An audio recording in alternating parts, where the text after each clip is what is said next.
जोहार दोस्तों, आप सभी का स्वागत है आपके अपने YouTube channel expert for Jharkhand में।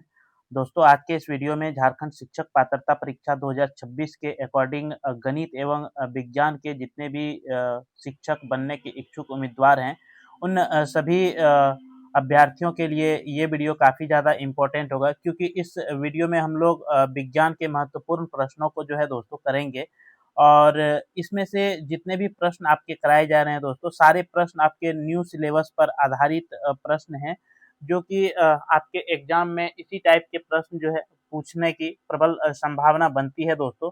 अगर आप 2026 में जेटेट की तैयारी कर रहे हैं और 6 टू 8 के अगर शिक्षक बनने के इच्छुक उम्मीदवार हैं, तो आपके लिए ये वीडियो काफ़ी ज़्यादा इम्पोर्टेंट हो जाता है, क्योंकि इस वीडियो में जो है दोस्तों आपके न्यू सिलेबस के आधार पर सारे प्रश्नों को जो है कराया जाएगा, जो कि आपके एग्जाम के दृष्टिकोण से सारे प्रश्न काफ़ी ज़्यादा इम्पोर्टेंट होंगे।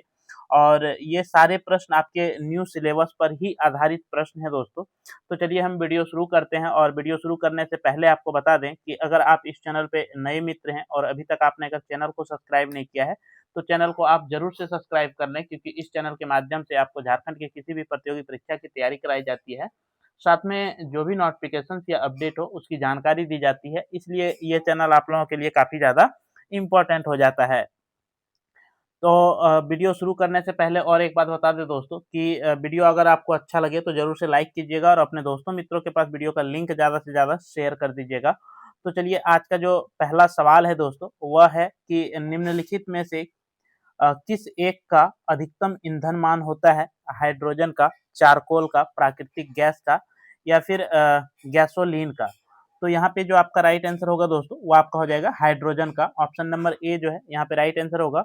नेक्स्ट प्रश्न की ओर चलते हैं। नेक्स्ट प्रश्न है कि जिस पानी से साबुन के अच्छे झाग पैदा ना हो, उसे क्या कहा जाता है? हल्का पानी, भारी पानी, कठोर पानी, या फिर प्रदूषित पानी? तो आपका राइट आंसर यहाँ पे होगा दोस्तों कठोर पानी। ऑप्शन नंबर सी जो है ये राइट आंसर होगा। नेक्स्ट प्रश्न है आपका कि एल्युमिनियम के अयस्क का नाम है बॉक्साइट, मैग्नेसाइट, डोलोमाइट्स, या फिर मेलासाइट? तो यहाँ पे आपका राइट आंसर जो होगा दोस्तों, वह हो जाएगा बॉक्साइट। ऑप्शन नंबर ए जो है ये राइट आंसर होगा। एल्युमिनियम के अयस्क को जो है क्या कहा जाता है दोस्तों? तो बॉक्साइट कहा जाता है। नेक्स्ट सवाल है आपका कि धातु के ऑक्साइडों को पानी में घोलने पर क्या प्राप्त होता है? उदासीन घोल, अम्लीय घोल, क्षारीय घोल, या फिर इनमें से कोई नहीं? तो आपका राइट आंसर यहाँ पे होगा दोस्तों क्षारीय घोल। ऑप्शन नंबर सी जो है ये राइट आंसर आपका होगा क्षारीय घोल। नेक्स्ट सवाल है कि वॉशिंग सोडा का रासायनिक सूत्र जो है क्या होता है? CaOCl2, या फिर Na2CO3, या फिर NaHCO3, या फिर CaO? तो यहाँ पे जो आपका राइट आंसर होगा दोस्तों, वह हो जाएगा Na2CO3। ऑप्शन नंबर बी जो है आपका राइट आंसर होगा, जो कि वॉशिंग सोडा का रासायनिक सूत्र होता है। नेक्स्ट प्रश्न है आपका कि पारे का प्रमुख अयस्क कौन सा है? सिनेबार, पायरोलुसाइट, या फिर एंग्लीसाइट, या फिर पायराइट? तो यहाँ पे आपका राइट आंसर जो होगा दोस्तों, वो आपका हो जाएगा सिनेबार। पारा का जो प्रमुख अयस्क होता है उसे जो है सिनेबार के नाम से हम लोग जानते हैं। नेक्स्ट प्रश्न पे चलते हैं, और नेक्स्ट सवाल आपका है दोस्तों कि निम्न में से कौन विद्युत धारा का सबसे अच्छा चालक होता है? एल्युमिनियम, तांबा, चांदी, या फिर सोना? तो आपका राइट आंसर यहाँ पे होगा दोस्तों चांदी। ऑप्शन नंबर सी जो है ये राइट आंसर होगा। नेक्स्ट प्रश्न पे चलते हैं, और नेक्स्ट सवाल आपका है कि द्रव धातु है विस्मत, मैग्नीशियम, पारा, या फिर सोडियम? तो यहाँ पे आपका राइट आंसर हो जाएगा दोस्तों पारा। पारा जो एक ऐसा धातु है जो कि द्रव अवस्था में जो है इसे पाया जाता है। नेक्स्ट प्रश्न है आपका कि जंग लगने पर लोहे का भार होता है, बढ़ता है, घटता है, कोई परिवर्तित नहीं होता है, या फिर परिवर्तन होता है? तो यहाँ पे आपका जो राइट आंसर होगा दोस्तों, वो आपका क्या हो जाएगा? तो बढ़ता है। जब किसी भी लोहे में जंग अगर लग जाए, तो उस लोहे का वजन जो है वह क्या होता है? तो बढ़ जाता है, यानी कि भार जो है इसका बढ़ता है। नेक्स्ट प्रश्न आपका है दोस्तों कि पृथ्वी की परपटी पर कौन सी धातु अ, बहुतायत से मिलती है? एल्युमिनियम, सिलिकॉन, लोहा, या फिर सोडियम? तो आपका राइट आंसर यहाँ पे होगा दोस्तों एल्युमिनियम। ऑप्शन नंबर ए जो है ये राइट आंसर होगा। नेक्स्ट प्रश्न है आपका कि रासायनिक दृष्टि से सिंदूर है calcium carbonate, potassium nitrate, mercuric sulphide या फिर सोडियम क्लोराइड। तो आपका राइट आंसर यहाँ पे जो होगा दोस्तों वो आपका हो जाएगा mercuric sulphide. Option number C जो है ये राइट आंसर होगा। सिंदूर का जो रासायनिक नाम होता है वह मर्क्यूरिक सल्फाइड के नाम से जो है इसे जाना जाता है। नेक्स्ट प्रश्न है आपका कि चुंबक बनाने के लिए निम्नलिखित में से कौन सी मिश्र धातु का प्रयोग किया जाता है? ड्यूरेलुमिन या फिर स्टेनलेस स्टील या फिर एल्निको या फिर मैग्नेलियम। तो यहाँ पे जो आपका राइट आंसर होगा दोस्तों वो आपका हो जाएगा एल्निको। ऑप्शन नंबर सी जो है ये राइट आंसर होगा। चुंबक बनाने के लिए जो मिश्र धातु का उपयोग किया जाता है उसमें एल्निको का जो है उपयोग किया जाता है। नेक्स्ट प्रश्न है आपका कि पानी में नमक मिलाने पर पानी के क्वथनांक और हिमांक क्या होता है? बढ़ जाएगा या फिर घट जाएगा या फिर क्रमशः बढ़ और घटेगा या फिर घटेगा और बढ़ेगा। तो यहाँ पे जो आपका राइट आंसर होगा दोस्तों वो आपका हो जाएगा पहले जो है बढ़ता है हिमांक और इसके बाद जो है वह घट जाता है, यानी कि सॉरी क्वथनांक जो है बढ़ता है और हिमांक जो है इसमें क्या होता है तो घट जाता है। जब हम लोग पानी में नमक को मिलाते हैं तो उसका क्वथनांक क्या होता है बढ़ता है और हिमांक जो है वह घट जाता है। नेक्स्ट सवाल पे चलते हैं और नेक्स्ट सवाल है कि हीरे की खनिज बनावट क्या है? कार्बन, नाइट्रोजन, निकेल या फिर जस्ता। तो यहाँ पे जो आपका राइट आंसर होगा दोस्तों वो आपका क्या हो जाएगा तो कार्बन हो जाएगा, क्योंकि कार्बन का ही रूप जो है हीरे को जो है माना जाता है। नेक्स्ट प्रश्न है आपका कि कार्बन डेंटिंग निम्न की आयु निर्धारण हेतु प्रयोग किया जाता है?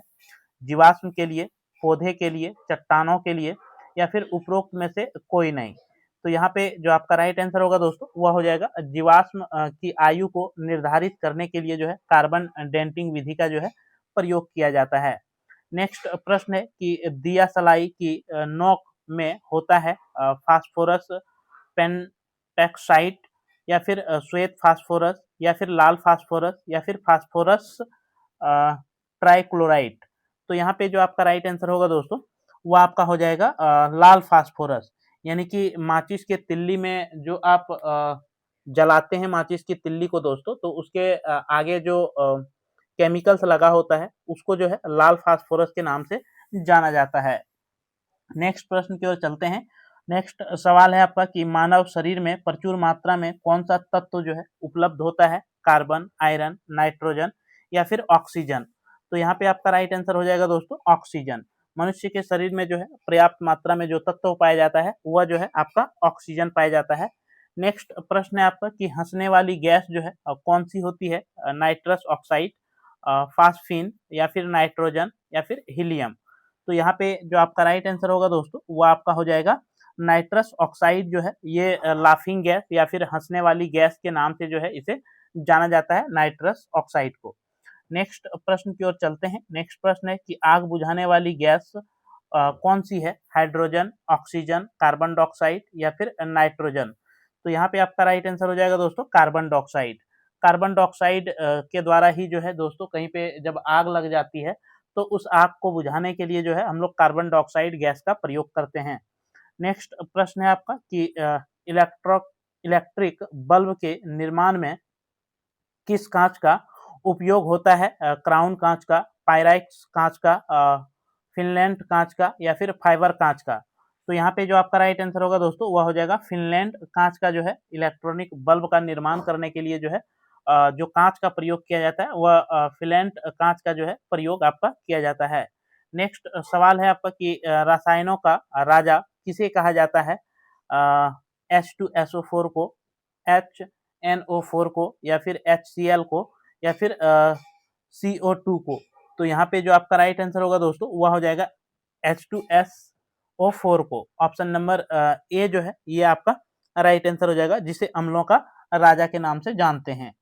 नेक्स्ट प्रश्न है आपका कि सल्फर अणु को दर्शाया जाता है SO2 के द्वारा, S के द्वारा, S8 के द्वारा या फिर इनमें से कोई नहीं। तो आपका राइट आंसर होगा दोस्तों S8 के द्वारा जो है सल्फर अणु को दर्शाया जाता है। नेक्स्ट सवाल है कि अधातु के ऑक्साइड प्रायः होते हैं क्षारीय, अम्लीय, उदासीन या फिर इनमें से कोई नहीं। तो यहाँ पे आपका राइट आंसर होगा दोस्तों, अधातु के जो ऑक्साइड होते हैं वह प्रायः जो है क्षारीय किस्म के होते हैं। नेक्स्ट प्रश्न है आपका कि हीरे का एक कैरेट कितने मिलीग्राम का होता है? 100 मिलीग्राम, 150 मिलीग्राम, 200 मिलीग्राम या फिर 250 मिलीग्राम। तो यहाँ पे आपका राइट आंसर जो होगा दोस्तों वो आपका हो जाएगा 200 मिलीग्राम। ऑप्शन नंबर सी जो है ये आपका राइट आंसर होगा। नेक्स्ट प्रश्न पे चलते हैं और नेक्स्ट सवाल आपका है कि फास्फोरस प्रचुरता से किसमें पाया जाता है? प्रोटीन में, वसा में, विटामिन में या फिर इनमें से कोई नहीं। तो यहाँ पे आपका राइट आंसर हो जाएगा दोस्तों प्रोटीन में। फास्फोरस प्रचुर मात्रा में जो पाया जाता है दोस्तों वो आपका प्रोटीन में पाया जाता है। नेक्स्ट सवाल की ओर चलते हैं और नेक्स्ट सवाल है कि हीरा और ग्रेफाइट का उदाहरण है समस्थानिकों का, अपरूपी का, समदाबी का या फिर समावयवी का। तो यहाँ पे जो आपका राइट आंसर होगा दोस्तों वो आपका हो जाएगा अपरूपी का। ऑप्शन नंबर बी जो है ये आपका राइट आंसर होगा। नेक्स्ट प्रश्न है आपका कि निम्न में से कौन हरित गृह गैस है? Carbon dioxide, sulphur dioxide, methane या उपयुक्त सभी। तो यहाँ पे आपका राइट आंसर हो जाएगा दोस्तों उपयुक्त सभी। जो गैस हैं ये सभी जो है हरित गृह गैस जो है के रूप में इसे जाना जाता है। नेक्स्ट प्रश्न पे चलते हैं और नेक्स्ट प्रश्न है आपका कि अम्ल वर्षा निम्न द्वारा वायु प्रदूषण के कारण होता है? Carbon dioxide, carbon monoxide, methane या फिर नाइट्रस ऑक्साइड एवं SO2। तो यहाँ पे जो आपका राइट आंसर होगा दोस्तों वो आपका हो जाएगा नाइट्रस ऑक्साइड एवं SO2। ऑप्शन नंबर डी जो है ये आपका राइट आंसर हो जाएगा। नेक्स्ट सवाल पे चलते हैं और नेक्स्ट सवाल है कि पौधे नाइट्रोजन को निम्नलिखित रूप से लेते हैं? नाइट्रस ऑक्साइड, नाइट्रेट या फिर नाइट्रोजन ऑक्साइड। तो यहाँ पे आपका राइट आंसर जो होगा दोस्तों वो आपका हो जाएगा नाइट्रेस। पौधे नाइट्रोजन का जो रूप ग्रहण करता है वह नाइट्रेट्स के रूप में जो है इसे ग्रहण किया जाता है। नेक्स्ट प्रश्न पे चलते हैं और नेक्स्ट सवाल है कि मानव गुर्दे में बनने वाली पथरी प्रायः बनी होती है कैल्शियम ऑक्जेलेट का, या फिर सोडियम एसीटेट का या मैग्नीशियम सल्फेट का या कैल्शियम की। तो यहाँ पे आपका राइट आंसर हो जाएगा दोस्तों कैल्शियम ऑक्जेलेट का जो है जो मनुष्य के शरीर के गुर्दे में जो आपका पथरी होता है वह जो है कैल्शियम ऑक्जेलेट का ही एक रूप होता है। नेक्स्ट सवाल पे हम चलते हैं और नेक्स्ट सवाल है कि टमाटर की चटनी को अधिक समय तक ताज़ा रखने के लिए थोड़ी मात्रा में मिलाया जाने वाला यौगिक कौन सा है? Sodium titrate, sodium chloride, sodium bicarbonate या फिर सोडियम बेंजोएट। तो यहाँ पे आपका राइट आंसर हो जाएगा दोस्तों सोडियम बेंजोएट को मिला करके जो है टमाटर की चटनी को जो है आप लंबे समय तक जो है रख सकते हैं। नेक्स्ट प्रश्न पे चलते हैं और नेक्स्ट सवाल है कि खाद्य पदार्थों के परिरक्षण हेतु निम्नलिखित में से कौन सा पदार्थ प्रयुक्त होता है? सोडियम कार्बोनेट, एसिटिलीन या फिर बेंजोइक अम्ल या फिर सोडियम क्लोराइड। तो यहाँ पे जो आपका राइट आंसर हो जाएगा दोस्तों वह हो जाएगा बेंजोइक अम्ल। ऑप्शन नंबर सी जो है राइट आंसर होगा। किसी भी खाद्य पदार्थ के परीक्षण के लिए जो है आप जो प्रयोग करेंगे पदार्थ का वह जो है बेंजोइक अम्ल का प्रयोग किया जाता है। नेक्स्ट सवाल आपका है दोस्तों कि आंसू गैस के रूप में जो है किसे जाना जाता है? क्लोरीन एसीटोनिनोन को या फिर ब्रोमो एसीटोफिनोन को या फिर फ्लोरो एसिटिफिनोन को या फिर क्लोरो एसिटियोक्यूसोन को। तो यहाँ पे जो आपका राइट आंसर होगा दोस्तों वो आपका हो जाएगा क्लोरो एसिटोफिनोन को जो है आंसू गैस के रूप में आपका जाना जाता है। नेक्स्ट प्रश्न है कि बालों को रंगने के लिए निम्नलिखित में से किस रसायन का प्रयोग किया जाता है? ऑर्थोटोलुडीन को, एमिनो बेंजीन को, पाराफिनाइल डाइमीन को या फिर पारानाइट्रोट बेंजाइल एमीन को। तो यहाँ पे जो आपका राइट आंसर होगा दोस्तों वो आपका हो जाएगा पाराफिनाइल डाइएमीन को। ऑप्शन नंबर सी जो है आपका राइट आंसर होगा। बालों को जो कलर किया जाता है आपका ब्लैक करने के लिए, काला करने के लिए, या फिर कोई भी अन्य कलर करने के लिए जो बालों में कलर चढ़ाया जाता है, वह जो है पैराफिनाइल डाइएमीन को जो है प्रयोग में लाया जाता है। नेक्स्ट सवाल पे चलते हैं और नेक्स्ट सवाल है कि निम्नलिखित में से कौन एक बहुलक है? विनाइल क्लोराइड, यूरिया, स्टार्च या फिर स्ट्राइरिन। तो यहाँ पे जो आपका राइट आंसर होगा दोस्तों वो आपका हो जाएगा स्टार्च। ऑप्शन नंबर सी जो है ये राइट आंसर होगा, जो कि एक बहुलक के रूप में इसे जो है जाना जाता है। नेक्स्ट प्रश्न है कि बुलेट प्रूफ पदार्थ बनाने के लिए निम्नलिखित में से कौन सा बहुलक का जो है प्रयोग किया जाता है? पॉलीविनाइल क्लोराइड का, या फिर पॉली एमाइड का, या फिर पॉलीएथिलीन का, या फिर पॉली कार्बोनेट्स का। तो यहाँ पे जो आपका राइट आंसर होगा दोस्तों वह हो जाएगा पॉलीकार्बोनेट्स का जो है प्रयोग किया जाता है बुलेट प्रूफ बनाने के लिए। किसी भी पदार्थ को अगर आप बुलेट प्रूफ बनाना चाहते हैं तो बुलेट प्रूफ बनाने के लिए जो है पॉली कार्बोनेट्स का जो है प्रयोग किया जाता है। नेक्स्ट प्रश्न है आपका कि खाना पकाने के लिए विशेष रूप से निर्मित चिपचिपाहट रहित बर्तनों में किसका लेप किया जाता है? काले रंग का, पॉलीएथिलीन का, पॉलीस्टाइरीन का, या फिर टेफ्लॉन का। तो यहाँ पे जो आपका राइट आंसर होगा दोस्तों वह हो जाएगा टेफ्लॉन का। ऑप्शन नंबर डी जो है आपका राइट आंसर होगा। नेक्स्ट प्रश्न है आपका कि कौन सा प्लास्टिक खाने के पदार्थ को पैक करने में प्रयोग किया जाता है? पॉलीविनाइल क्लोराइड का, पॉलीप्रोपिलीन का, या फिर पॉलीएथिलीन का, या फिर टेट्राफ्लोरिन एथेन का। तो यहाँ पे जो आपका राइट आंसर होगा दोस्तों वो आपका क्या हो जाएगा? तो पॉलीएथिलीन का। ऑप्शन नंबर सी जो है ये राइट आंसर आपका होगा। नेक्स्ट प्रश्न की ओर चलते हैं। नेक्स्ट प्रश्न है कि मानव निर्मित प्रथम कृत्रिम रेशा जो है कौन सा है? रेयॉन, लाइलॉन, पॉलिस्टर, या फिर टेरिकट। तो यहाँ पे जो आपका राइट आंसर होगा दोस्तों वो आपका क्या हो जाएगा? तो रेयॉन जो है ये मानव के द्वारा निर्मित पहला कृत्रिम रेशा के रूप में जो है रेयॉन को जाना जाता है। नेक्स्ट सवाल है आपका कि प्राकृतिक रबर का वल्कनीकरण करने के लिए कौन सी विधि का जो है प्रयोग किया जाता है? गंधक के साथ गर्म करना, या फिर कार्बन ब्लैक के साथ गर्म करना, या फिर क्लोरीन गैस मिलाना, या फिर डाइफेनियल एमीन मिलाना।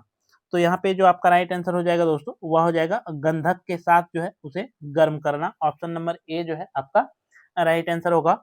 नेक्स्ट प्रश्न की ओर चलते हैं। नेक्स्ट प्रश्न है कि प्रोटॉन की खोज जो है किसने किया था? गोल्डस्टीन, चैडविक, थॉमसन, या फिर फेराड। तो यहाँ पे आपका राइट आंसर हो जाएगा दोस्तों गोल्डस्टीन के द्वारा जो है आपका प्रोटॉन की खोज किया गया है। नेक्स्ट प्रश्न है कि निम्नलिखित में से कौन एक रेडियो एक्टिव तत्व नहीं है? एस्टेटिन, फ्रांसियम, या फिर टाइटियम, या फिर जर्कोनियम। तो यहाँ पे जो आपका राइट आंसर होगा दोस्तों वो आपका क्या हो जाएगा? तो टाइटेनियम। ऑप्शन नंबर सी जो है ये आपका राइट आंसर होगा। नेक्स्ट प्रश्न पे चलते हैं और नेक्स्ट सवाल है कि कौन सी गैस जलीय जंतुओं तथा पौधों के लिए अनिवार्य होता है? ऑक्सीजन, कार्बन डाइऑक्साइड, हाइड्रोजन, या फिर ए बी दोनों। तो यहाँ पे आपका राइट आंसर हो जाएगा दोस्तों ए बी दोनों। किसी भी जलीय जंतु के लिए जो है या फिर पौधे के लिए जो अनिवार्य गैस होता है वो ऑक्सीजन और कार्बन डाइऑक्साइड, ये दोनों जो है आपका अनिवार्य गैस के रूप में प्रयोग किया जाता है। नेक्स्ट सवाल है कि किसी ठोस की गलने की प्रक्रिया में तापमान की स्थिति क्या होती है? समान रहती है, असमान रहती है, शून्य होती है, या फिर ठोस और द्रव का तापमान अलग अलग होता है?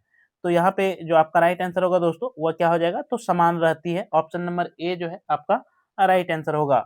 नेक्स्ट सवाल पे चलते हैं और नेक्स्ट सवाल जो आपका है दोस्तों, नेक्स्ट सवाल है कि जल के कणों की ऊर्जा उसी तापमान पर बर्फ के कणों की ऊर्जा से खाली जगह होता है, कम होता है, अधिक होता है, बराबर होता है, या कभी कम कभी अधिक होता है?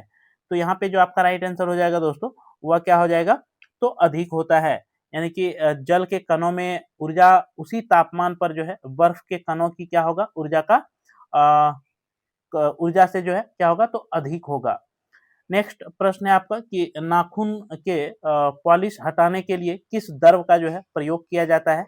एसिटिलीन का, एसीटोन का, कार्बाइड का या फिर अमोनिया का। तो यहाँ पे आपका राइट आंसर हो जाएगा दोस्तों एसीटोन का। ऑप्शन नंबर बी जो है ये राइट आंसर आपका होगा। किसी भी नाखून में जब नेल पॉलिश लगाया जाता है और उस नेल पॉलिश को रिमूव करने के लिए जो है दोस्तों आपका एसीटोन का जो है प्रयोग किया जाता है। नेक्स्ट सवाल है दोस्तों आपका कि निम्न में से किस प्रकार की वस्त्र सबसे अधिक जल का अवशोषण करती है? ऊनी वस्त्र, रेशम वस्त्र, सूती वस्त्र या फिर पॉलिस्टर। तो यहाँ पे आपका राइट आंसर हो जाएगा दोस्तों सूती वस्त्र। ऑप्शन नंबर सी जो है ये राइट आंसर होगा। सबसे अधिक जो है दोस्तों जल का अवशोषण करने वाला जो वस्त्र होता है वह सूती वस्त्र होता है। नेक्स्ट प्रश्न है कि निम्नांकित में से कौन सा पदार्थ की अवस्था को व्यक्त करता है? बोस, आइंस्टीन, कंडेंसेट या फिर ठोस द्रव और गैस या फिर प्लाज्मा या फिर उपयुक्त में सभी। तो यहाँ पे आपका राइट आंसर होगा दोस्तों उपयुक्त सभी। ऑप्शन नंबर डी जो है ये राइट आंसर होगा। कोई भी जो है पदार्थ की अवस्था को व्यक्त करने के लिए जो है दोस्तों इन सभी का जो है प्रयोग किया जाता है। नेक्स्ट प्रश्न है आपका कि आधुनिक वैज्ञानिक विचारधारा के अनुसार पदार्थ की कितनी अवस्थाएं होती है? 2, 3, 4 या फिर 5। तो यहाँ पे जो आपका राइट आंसर होगा दोस्तों वह हो जाएगा 5। ठीक है, आधुनिक वैज्ञानिक विचारधारा के अनुसार जो है पदार्थ की कितनी अवस्थाएं पाई जाती है? तो 5 अवस्था जो है पाई जाती है। नेक्स्ट प्रश्न है दोस्तों आपका कि उस पदार्थ को क्या कहते हैं जिसे रासायनिक प्रतिक्रिया द्वारा अन्य सरल पदार्थ में विभाजित नहीं किया जा सकता है? यौगिक, मिश्रण, तत्व या फिर विलयन। तो यहाँ पे जो आपका राइट आंसर होगा दोस्तों वह हो जाएगा तत्व। ऑप्शन नंबर सी जो है ये राइट आंसर होगा।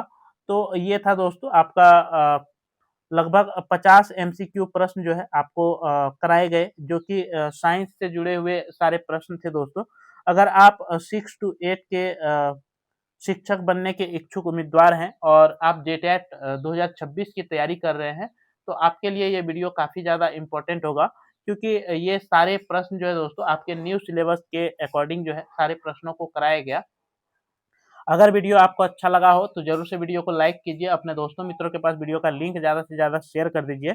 अगर कोई नए मित्र इस चैनल में है और अभी तक आपने अगर चैनल को सब्सक्राइब नहीं किया है तो चैनल को आप जरूर से सब्सक्राइब करके बेल आइकन को ऑन रखिए, ताकि मेरे द्वारा जो भी नोटिफिकेशंस या अपडेट की वीडियो या फिर पढ़ाई से संबंधित जो भी वीडियो दिया जाए वो सबसे पहले जो है आप तक पहुंच सके। तो चलिए आपसे हम फिर मिलते हैं अगले वीडियो में। तब तक के लिए मेरे तरफ से सभी दोस्तों को जोहार, धन्यवाद, जय झारखंड, जोहार झारखंड।